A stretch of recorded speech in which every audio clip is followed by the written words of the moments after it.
في دوري كرة القدم النسائية. الأهلي بيكتسح زد برباعية نظيفة. شاريتي روبن النيجيرية سجلت الهدف الأول. ادي احنا بنشوف الأهداف قدام حضراتكم. المباراة كانت مع زد في زد. وكمان بقى عندنا محترفة أمريكية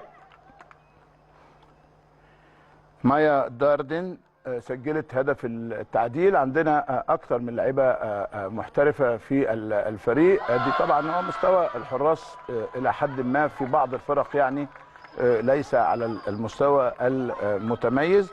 وبعدين ثريا اشرف، احنا بنحب الحقيقه نجيب الجون ايه يعني بالاخر يعني. ثريا اشرف كمان سجلت الهدف الثالث لفريق النادي الاهلي. تصبح النتيجه ثلاثيه نظيفه للنادي الاهلي.